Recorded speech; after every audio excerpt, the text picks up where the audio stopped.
Baik, bismillahirrahmanirrahim. Assalamualaikum warahmatullahi wabarakatuh. Alhamdulillahi wa kafa, wassalatu wassalamu ala rasulihil mustafa wa ala alihi ahli sidqi wa tuqa.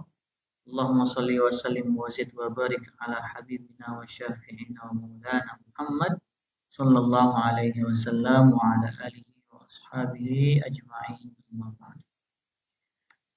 Bapak Ibu jamaah salat subuh Masjid Al-Ikhlas yang dimuliakan Allah Subhanahu wa taala.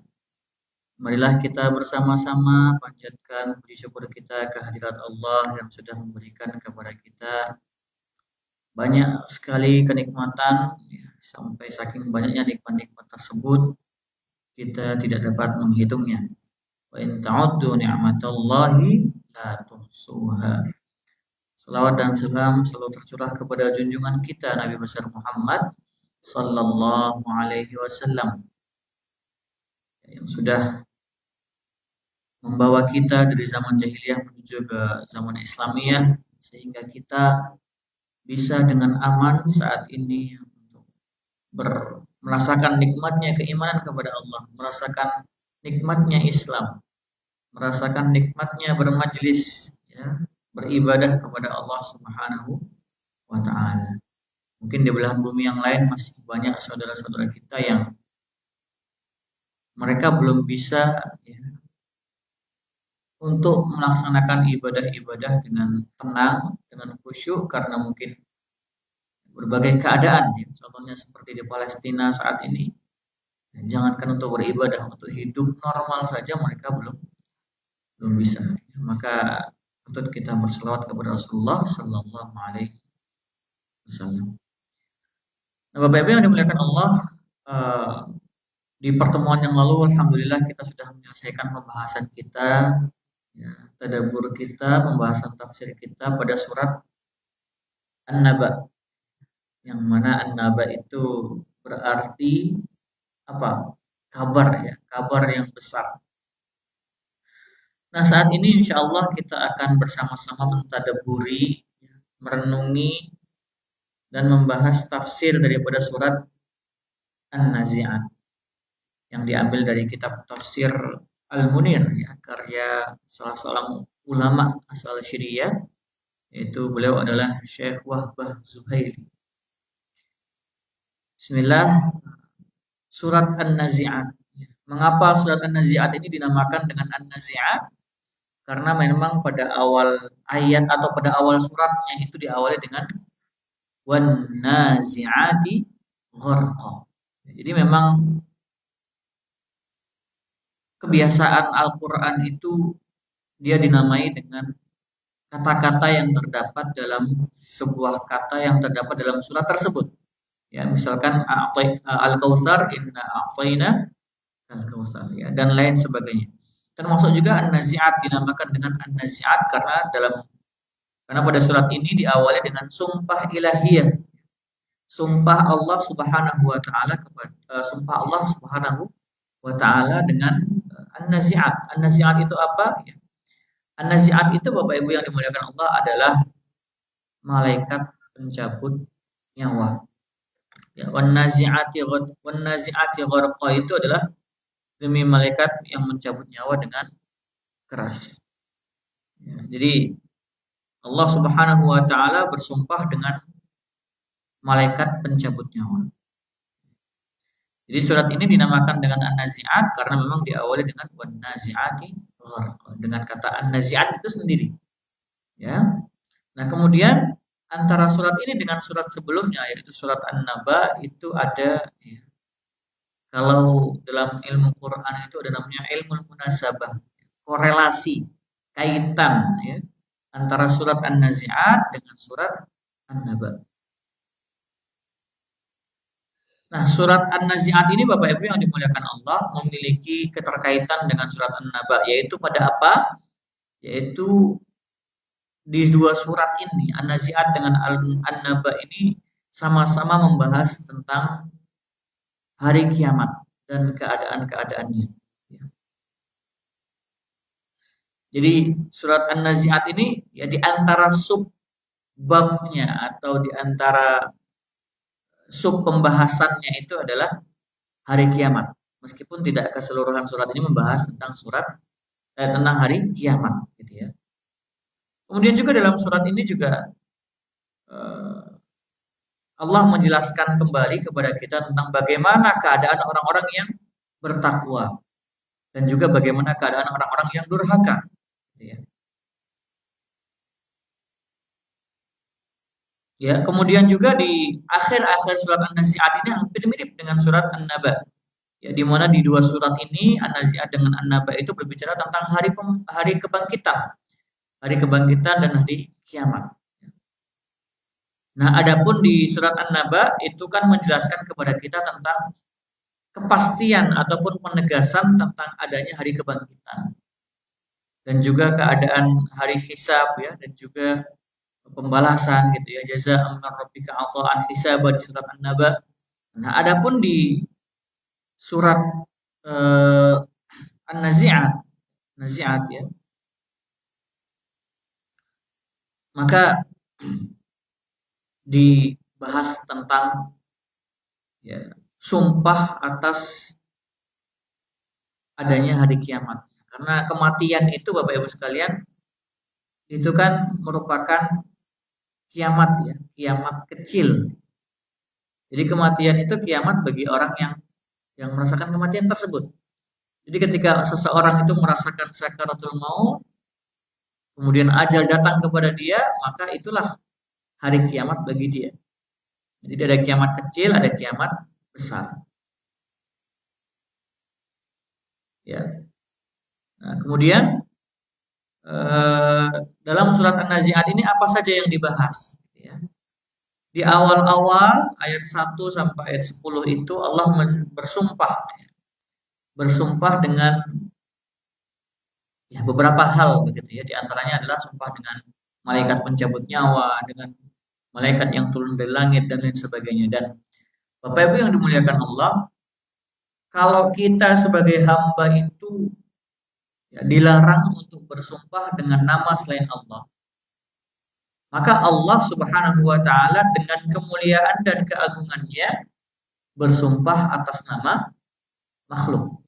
Jadi sumpahnya Allah atas nama makhluk itu bukan menunjukkan apa-apa selain menunjukkan keagungan dan keesaan dan kemuliaan Allah Subhanahu wa taala karena Allah yang menciptakan makhluk-makhluk tersebut. Nah, maka kita temui dalam Al-Qur'an itu banyak sekali sumpah-sumpah Allah dengan ciptaan-ciptaannya, ya. Wal asri demi waktu asar ya. Wal lail demi malam, wasyamsi demi matahari. Gitu ya, apalagi. Ada banyak sekali sumpah-sumpah Allah Subhanahu wa taala dalam Al-Qur'an yang mengatasnamakan ya makhluknya ya, entah itu malam, entah apa segala macam. Nah, jadi sumpah Allah dengan atas nama makhluknya itu menunjukkan kemuliaan dan keagungan Allah Subhanahu wa taala. Adapun kita sebagai hamba, kita tidak boleh bersumpah kecuali atas nama Allah Subhanahu wa taala. Ya.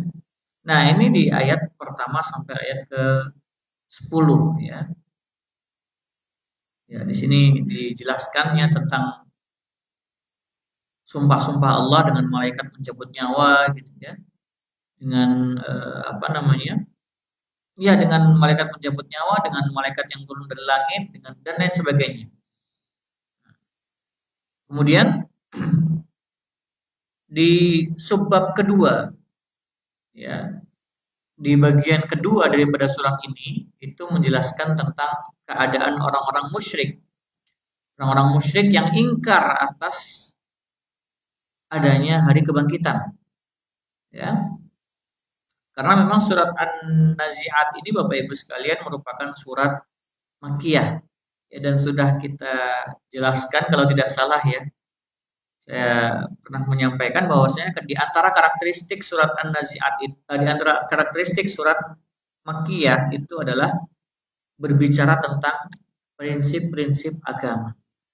Ya, prinsip-prinsip agama itu ya rukun iman gitu ya, rukun iman ya. Rukun iman itu prinsip-prinsip dasar agama, iman kepada Allah, iman kepada malaikat, iman kepada Rasul, termasuk juga iman kepada hari akhir, ya, hari akhir dan iman kepada Allah dan qadar. Maka ya tidak heran kalau misalkan surat An-Nazi'at ini pembahasannya mirip-mirip dengan surat An-Naba, ya. Di antaranya adalah berbicara tentang keadaan orang-orang musyrik yang mengingkari adanya hari kebangkitan. Ya. Kemudian di pembahasan selanjutnya, ya, surat ini membahas tentang kisah Nabi Musa alaihi salam dengan Firaun. Ya. Jadi ketika di pembahasan sebelumnya Allah membahas tentang keadaan orang musyrik, mungkir, ya, yang ingkar. Nah, setelahnya Allah memberikan contohnya adalah Firaun. Ya. Nah, kisah Nabi Musa dan Firaun ini sering kali kita temukan dalam Al-Quran, Bapak Ibu sekalian. Mengapa kisah Nabi Musa dan Firaun ini banyak sekali dalam Al-Quran? Jadi Al-Quran itu 2/3-nya isinya kisah.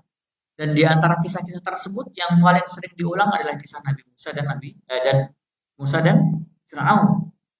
Karena memang sebegitu kerasnya Firaun itu tidak ingin beriman kepada Allah Subhanahu wa taala dan tidak mau menerima panggilan dakwahnya Nabi Musa alaihi assalam. Jadi di antara hikmahnya kisah Nabi Musa ini diulang-ulang terus dalam Al-Qur'an adalah agar kita mengambil hikmah, gitu ya. Ini ada loh contoh orang, ya, yang senantiasa menginginkan kebaikan, yang senantiasa mengajak kebaikan, yaitu siapa? Nabi Musa. Tapi ada juga contoh Firaun, ya, yang orangnya itu bebel, gitu ya, keras kepala, tidak mau menerima kebenaran. Dan ini memberikan kabar kepada kita bahwasanya memang Allah itu ingin memberitahu kepada kita bahwasanya orang macam Musa dan Firaun ini, Bapak Ibu sekalian, dari zaman dulu sampai hari kiamat nanti pasti ada. Ya. Orang semacam Musa sampai, ya, hari kiamat pasti ada. Orang yang semacam Firaun sampai kiamat pasti ada. Ya. Maksudnya apa? Ya, orang-orang baik itu akan tetap ada, ya. Akan tetap ada sampai hari kiamat, begitu juga dengan orang-orang yang, ya, orang-orang yang tidak baik, ya, orang-orang yang, ya, tidak mau menerima kebenaran. Selain itu juga di antara hikmah diulang-ulangnya kisah Musa dan Firaun ini adalah sebagai hiburan bagi Nabi Muhammad Shallallahu Alaihi Wasallam. Karena Nabi Musa itu kan termasuk Rasul yang digelari dengan apa, Bapak Ibu, ada yang tahu? Apa? Ulul azmi, seorang Rasul yang memiliki kesabaran yang di atas rata-rata, begitu ya, di antara Rasul-Rasul dan para Nabi yang lain. Nah, itu kemudian di pembahasan selanjutnya Allah Subhanahu wa taala menjelaskan kepada kita tentang dalil-dalil, ya, bukti-bukti. Kalau di awal tadi sudah ada penegasan terkait akan datangnya, akan kepastiannya hari kebangkitan, maka di pembahasan yang ini dibahas tentang bukti-buktinya, ya, bukti-buktinya, dan ini juga, ya, serupa dengan apa yang dibahas di surat An-Naba. Ya, di mana Allah Subhanahu wa taala di surat An-Nazi'at ini berkata, "Antum asyaddu khalqan amis sama'u banaha." Ya. Nah, kemudian selanjutnya, ya, surat ini ditutup, ya, dengan, ya, sebagaimana yang kita sampaikan tadi tentang bagaimana keadaan hari kiamat, di mana pada hari itu manusia itu terbagi menjadi dua kelompok, ya. Kelompok yang berbahagia dan kelompok yang berduka lara, gitu ya. Dan ini semua hasil daripada apa-apa yang sudah mereka lakukan selama di dunia, ya. Nah, kemudian sebab turunnya ayat ini, ya, di ayat 1 sampai ayat 14 ini. Di ayat ke-12 itu Allah Subhanahu wa taala ya berfirman, qalu tilka idzan karratun khasirah. Jadi sebab turunnya ayat ini adalah sebagaimana yang diriwayatkan oleh Sa'id bin Mansur ya dari Muhammad bin Ka'ab. Beliau berkata, ketika turun firman Allah, inna lamarduduna fil hafirah. Ya, apakah apabila kami dikembalikan ya, kemudian sebagaimana kami dulu diciptakan gitu ya. Setelah mati, qala kuffar Quraisy, maka orang-orang Quraisy itu berkata, la in huyyina ba'dal maut lanakhsarna lanakhsiranna. Fanazalat qalu tilka idzan karratun khasir. Maka sebenarnya Bapak Ibu yang dimuliakan Allah Subhanahu wa taala, orang-orang musyrik itu tahu ya, apabila mereka dibangkitkan kembali dari sebuah kematian, kemudian mereka akan mendapatkan hisab, mereka pasti akan menjadi orang-orang yang merugi.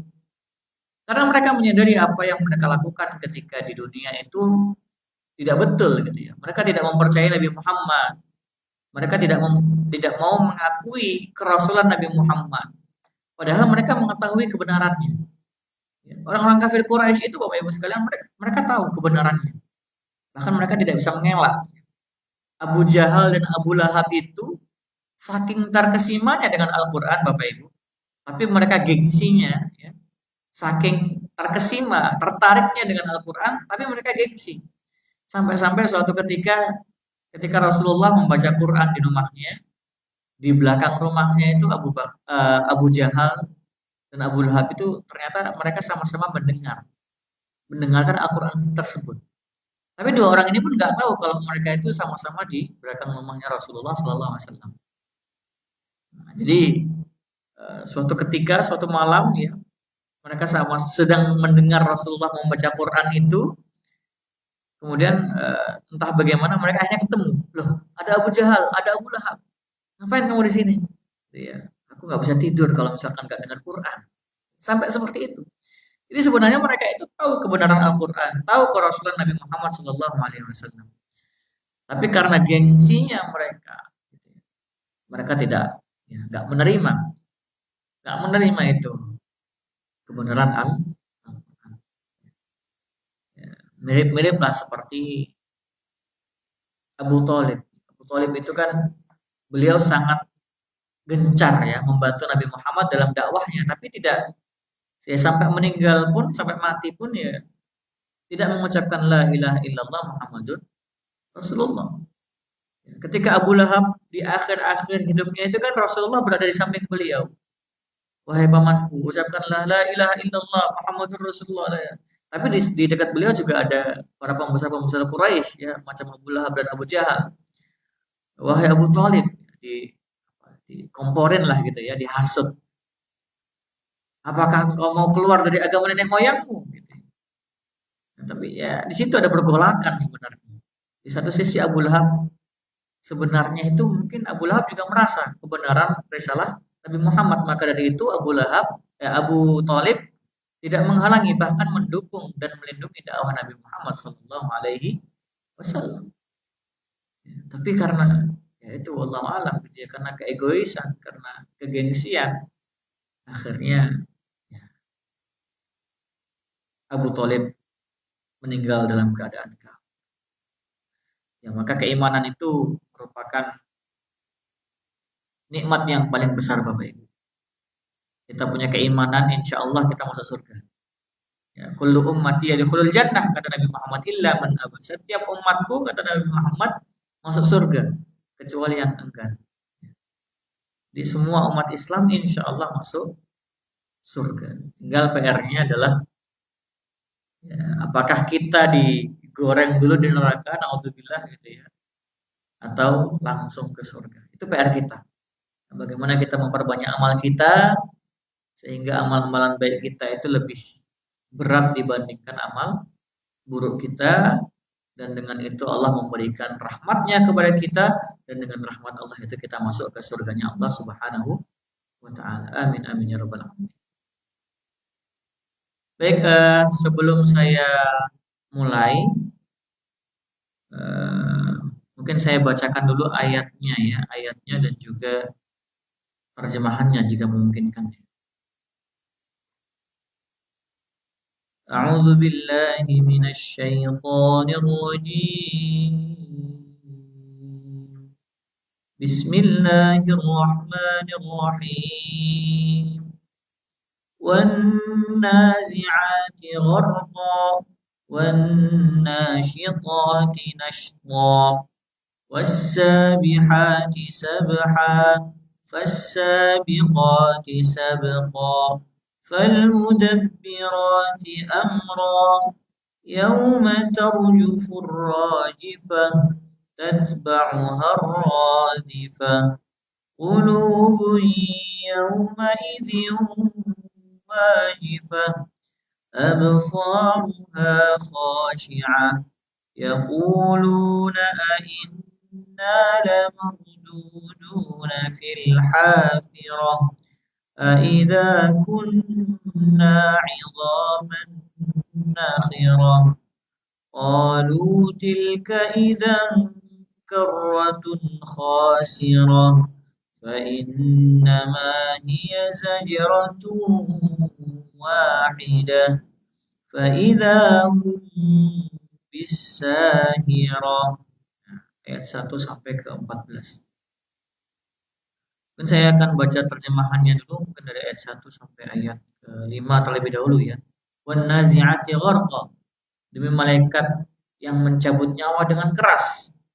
Wan nasyitati nashta, demi malaikat yang mencabut nyawa dengan lemah lembut. Wassabihati sabha, demi malaikat yang turun dari langit ya, dengan cepat untuk membagikan rezeki. Fassabiqati sabqa, demi malaikat yang mendahului dengan kencang. Fal mudabbirati amra, demi malaikat yang demi malaikat yang mengatur urusan dunia. Itu ayat 1 sampai 5 dulu ya. Nah, di sini Syekh Wahbah Zuhaili menjelaskan kepada kita Bapak Ibu sekalian dari ayat 1 sampai 5 terlebih dahulu ya. Di mana ya dalam ayat 5 ayat ini Allah Subhanahu wa taala bersumpah dengan malaikat di ayat pertama dengan malaikat yang mencabut nyawa dengan keras, yaitu adalah mereka yang kafir.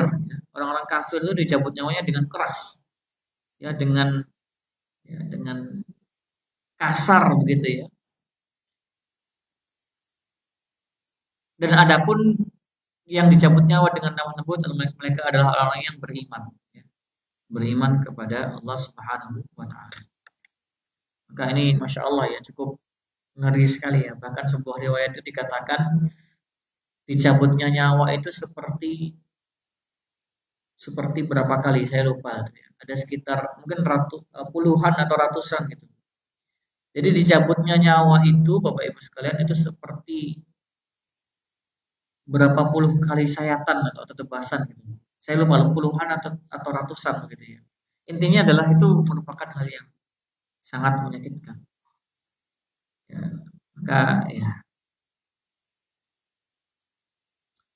di antara doa yang paling sering dicontohkan kepada kita itu kan Allahumma inna nas'aluka husnal khitam ya, husnal khotimah atau husnal khitam sama saja.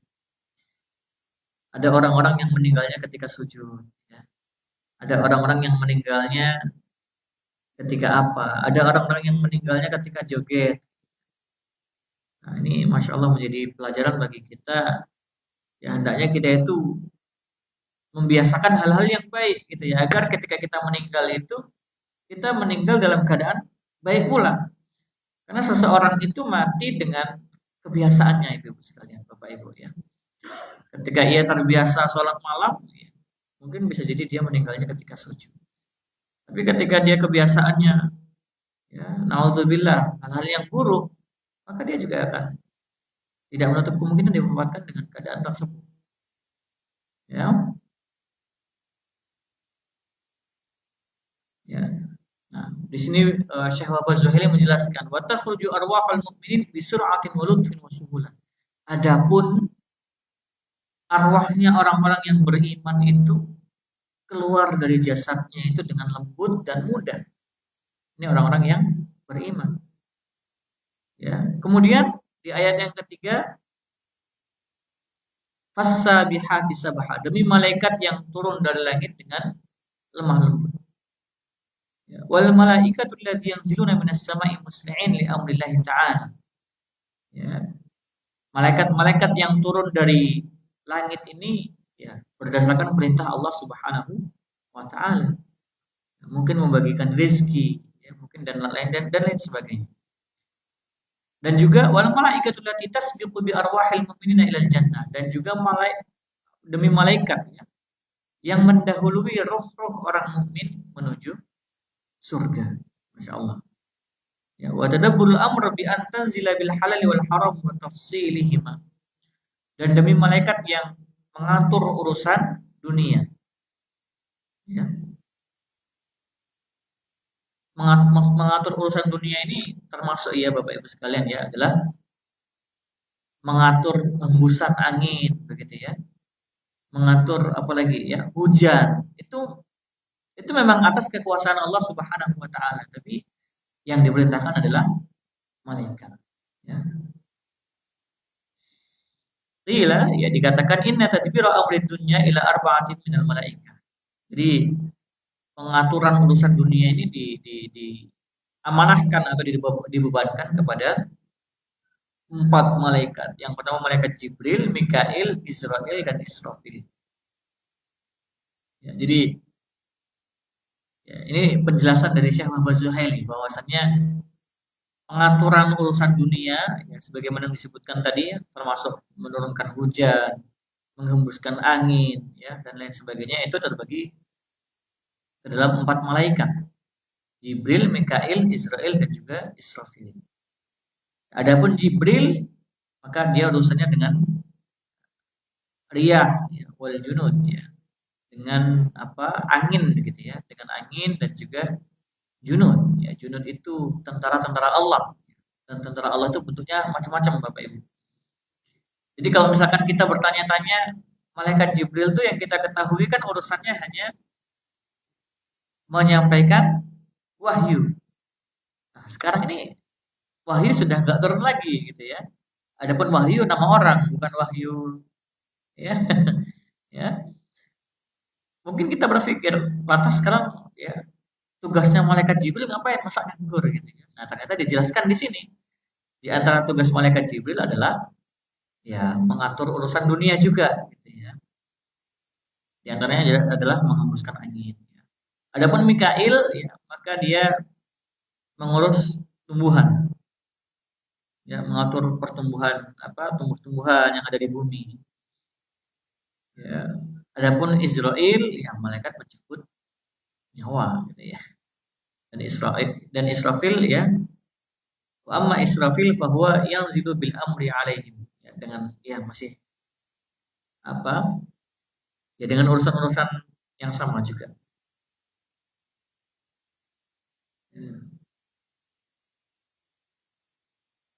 Wa qala Al-Hasan Al-Basri, salah seorang ulama dari kalangan tabi'in yang bernama Hasan Al-Basri berkata, ya, al-murad bil kalimatil khams an-nujum wal kawakib fi jarhiha wa tanqiliha bainal abraj wa siyariha fi aflakiha hadi'ah aw musli'ah aw mudabbirah amran bi amrillahi ta'ala.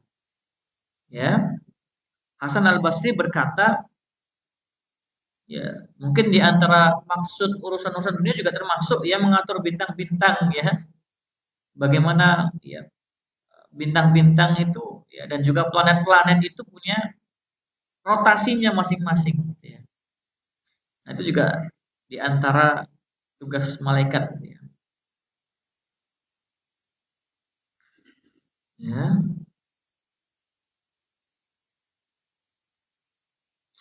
Ya. Kemudian Bapak Ibu sekalian, lanjutannya adalah yauma tarjufur rajifah tatba'uhar radifah. Ai hina tataharrakul ardu wa tatribul jibal. Ini berbicara tentang bagaimana keadaan hari kiamat ketika bumi itu bergerak ya, dan gunung-gunung itu tergoncangkan, ya kan? Summa tatluha sama ya, fatanshaqqu bima fiha minal kawakib wa tantasir. Ya, langit-langit itu terbelah gitu ya. Kemudian bintang-bintang itu turun. Nah, maka ini adalah hiya nafkhatul ula allati yamutu biha jami'ul khalaiq wa taliha an-nafkhatus tsaniyah allati yakunu 'indaha al-bi'th. Jadi nanti ada di hari kiamat itu ada dua tiupan sangkakala. Kita juga pernah dengar ya sejak kecil cerita ini. Bukan cerita, ini kenyataan Bapak Ibu. Cuman terjadinya adalah di akhir zaman nanti. Jadi ketika tiupan sangkakala pertama ditiup itu, disitulah mulai kehancuran dunia. Dan pada saat itulah orang-orang itu akan mati. Semua manusia akan mati. Nah, tapi perlu diketahui Bapak Ibu sekalian bahwasannya seburuk-buruknya manusia itu adalah manusia yang merasakan hari kiamat. Jadi orang-orang yang beriman itu dalam sebuah riwayat dikatakan sebelum datangnya tiupan sangkakala yang pertama, itu akan ada angin lembut ya, yang bertiup di dunia ini, yang dengan angin lembut tersebut itu membawa roh-roh orang-orang yang beriman, arwahnya orang-orang yang beriman. Jadi nanti yang merasakan hari kiamat ya, dahsyatnya hari kiamat itu hanya orang-orang kafir saja, hanya orang-orang kafir. Itu adalah tiupan sangkakala yang pertama saat ya, kalau di sini dijelaskannya sebagaimana ayat ini ya, bumi bergoncang gitu ya, gunung-gunung ya, kemudian langit-langitnya terbuka, bintang-bintang jatuh dan lain sebagainya. Akhraja Ahmad wa Tirmidzi. Ya, Imam Ahmad dan Tirmidzi meriwayatkan dari Ubay bin Ka'ab radhiyallahu anhu ya, berkata, "Idza dhahaba salat al-lail qam faqala ya ayyuhan nas udhkurullaha ja'at ar-rajifah tatba'uha ar-radifah ja'a al-maut bima fihi." Ya. Zada Ahmad faqala rajul ya Rasulullah ara'aita in ja'altu salati kulluha alaih qala idzan yakfika Allahumma ahammaka min dunyaka wa akhiratika. Ya.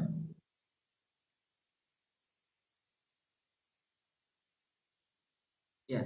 Di sini Imam At-Tirmidzi berkata, "Idza dhahaba thulutsul lail."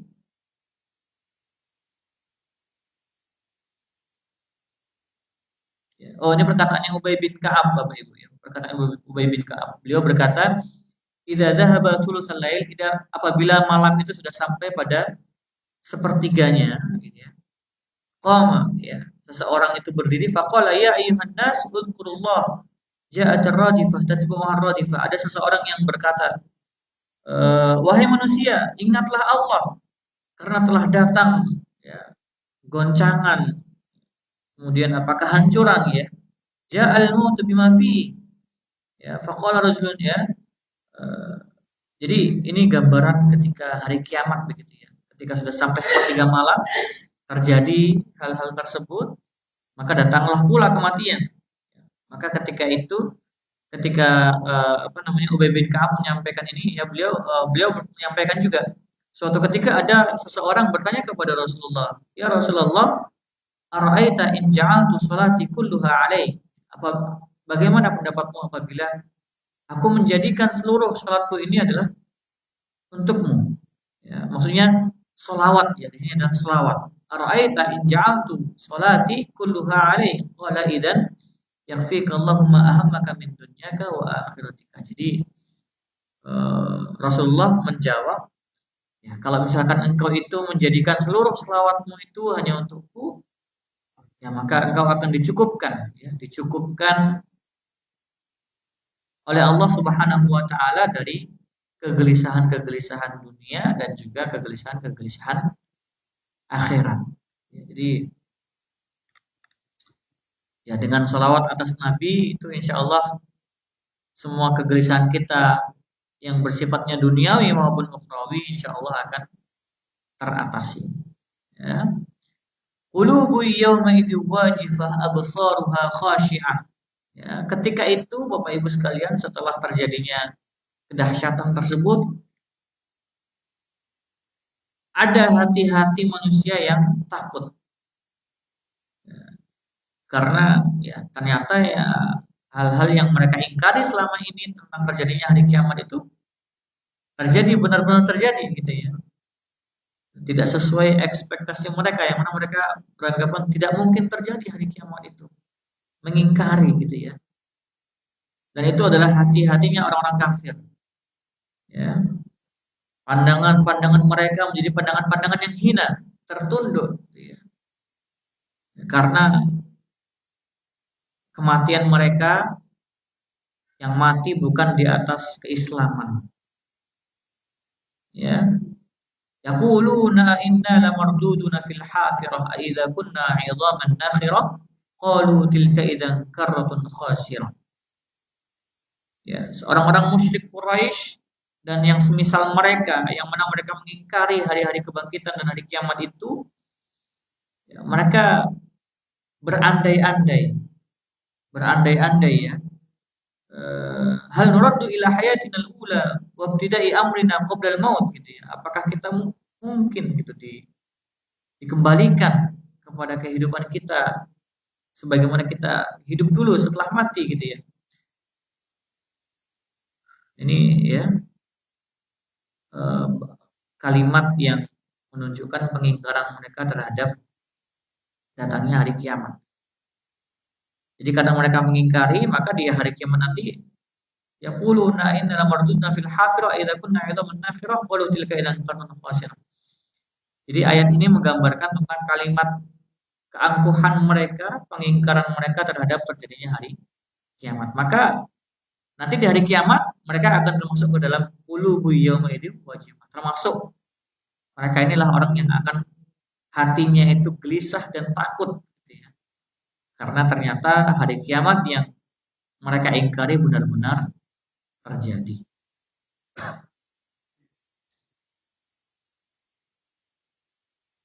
Ya, mungkin itu ya Bapak Ibu sekalian.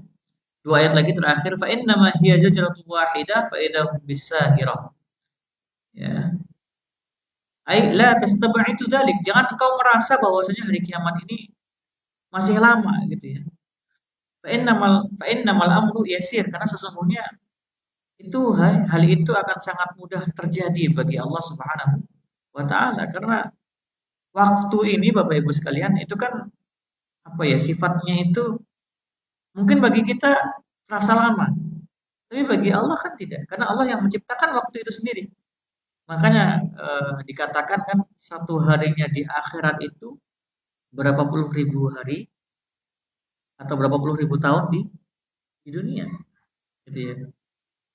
Lantas tabi'idu, jangan engkau merasa bahwasanya hari kiamat itu datangnya masih lama. Wala tahsibu tilkal qurra sa'bah 'ala Allah. Jangan kau merasa bahwasanya terjadinya hari kiamat itu susah bagi Allah. Enggak, itu sangat mudah sekali. Wa ma hiya illa sayhatan wahidah. Itu tidak lain hanyalah seperti sayhah wahidah saja. Sekejap aja gitu. Ya.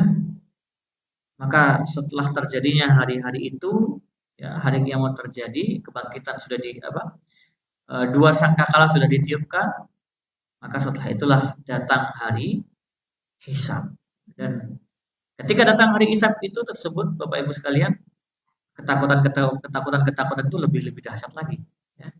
Kalau hari kiamat orang-orang kafir ini merasa takut, ya, karena pengingkaran mereka, kemudian hari kebangkitan ternyata terjadi juga, yang mana itu juga mereka ingkari, maka hari hisab itu lebih menakutkan lagi bagi mereka. Karena disitulah ya, hari penghakiman mereka.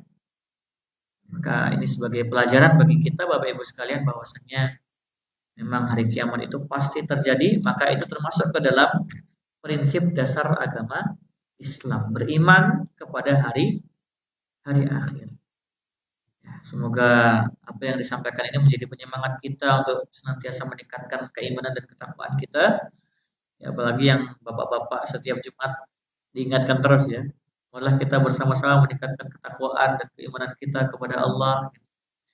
Ya, karena memang keimanan dan ketakwaan adalah kunci kebahagiaan di dunia dan di akhirat. Kurang lebihnya mohon maaf. Billahi taufik wal hidayah.